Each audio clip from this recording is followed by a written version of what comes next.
to historic Tahlequah. And we're going to talk now about leading up into the 20th century.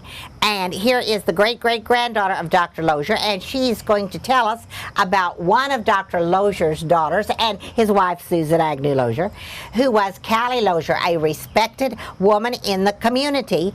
And Sue, I always call you Sue because I loved your great aunt. Yes. But I want you to talk about Callie, one of the daughters of, there were two daughters who lived to adulthood, and tell us about Sue. Aunt Callie lived until 1959. And tell us about her. And she taught school.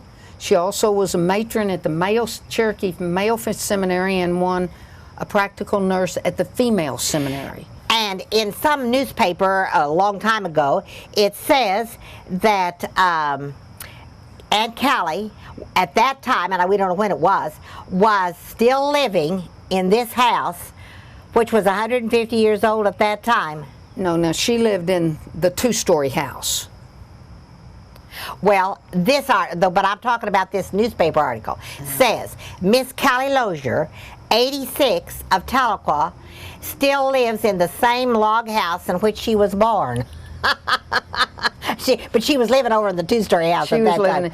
But the house was still here. Yes, that's what they were trying to show. That she was born here in this house, and it's still here, even though she had moved into the two-story house, which is an adjacent property. In the year of 1907, when they built the two-story house, they all moved up to there. Right. But the house where she was born was still here. Yes. And they lived into it until... And as a child, whenever I was running around Tahlequah, us kids got to stay here in the log cabin. Right. And, that the family had lived in. Yes. One time, whenever I was talking with the Tahlequah City Councilman, one of the councilmen said, well, when I first came back from the war, we rented the cabin and lived here. And it was never any more than 2 rooms and a path, as we used to say. It has never had any toilet facilities. Right. You went to the outdoor Johnny. Went to the outdoor Johnny. And the horse lot was there. Yes. In that direction. And there was a water hydrant out away from the house. So you'd collect your water and bring it in. And that was in much later time, because Tahlequah didn't have a water system until they first tried a water system in 1906 and got cholera, and so they didn't do anything more until then into the second decade of the 20th century. Wow. So, that means even the big house didn't have water. No, it didn't. It didn't have water at all. Well, the other daughter who lived to adulthood, we've talked about John and Walter and William. The other daughter who lived to adulthood was Mary, and she married Robert Crafton, and they had Crafton's Red Front Grocery downtown. Yes. And you brought out these wonderful books that belong to Aunt Callie, the Ray's New Arithmetic, which was used by many of our citizens before statehood here, and also the Intellectual Arithmetic, and these were Callie's when she was teaching.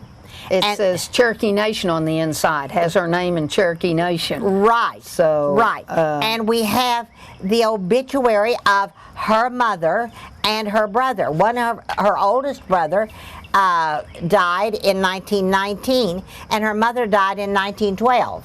Okay. Dr. Leoser was much older, of course, and he died in 1877. Yes. So you have all these wonderful artifacts.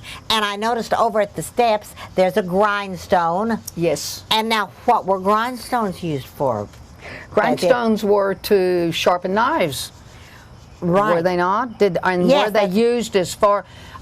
Now, I understood this was for knife sharpening. They also used them to grind up corn and maize or things, didn't they? Now that grindstone was on a thing, and they did it with their feet and kept water going on it and ground knives and cutting tools, for the yard.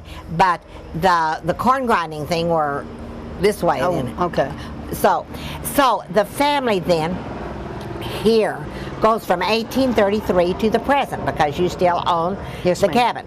And the family has contributed through the years as a medical officer, as a hack driver, and a hack was a horse-drawn cab, we'd say.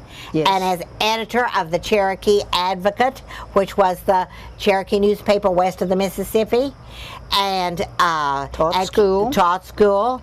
And Sue Crafton, his granddaughter, their granddaughter, was in government service. She was a telephone operator too, was Yes. she? I don't believe she was an operator. I believe she was a auditor. An auditor for the telephone company. So she traveled like to Sallisaw or to some of the small towns and would audit their books. All right, so she was with the yes. telephone system. And of course, Tahlequah is known as a city of firsts, and it had the first telephone exchange in the Mississippi Valley. They did. West of the Mississippi. And here she was, this family was involved with that, yes. Now, Callie, the cabin is, this portion is original. You said that the porch is not the original porch. No, no. The porch is not the original porch. But all this, some of the original chinkings in it, and it would have to be pointed out which was yellow.